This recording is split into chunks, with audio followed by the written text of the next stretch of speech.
রুগী পরীক্ষা দেওয়ার জন্য, সুস্থ করার জন্য।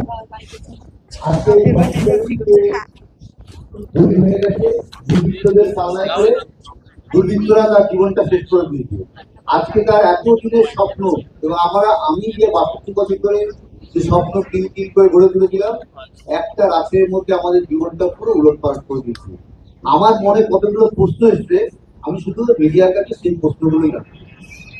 প্রশ্ন এক, পুলিশ আমরা এখন জানতে পারছি আরজিকর যে আউটপোস্ট আছে, তারা 10 মিনিটে আমার মেয়ের এইরকম পরিণতি খবর পায়। কিন্তু তারপরেও কিন্তু ওরা কোনো আমার মেয়ের কোনো শারীরিক পরীক্ষা করেনি, যেটা তাদের প্রথম কাজ ছিল, সেটা কিন্তু করেনি। দ্বিতীয়টা, বেলা 11টার সময় আমাদের জানানো হয় আমার মেয়ে আত্মহত্যা করেছে। তারা কোনো মেডিকেল টেস্ট করলো না, আগেই তারা বলে দিল আত্মহত্যা করেছে।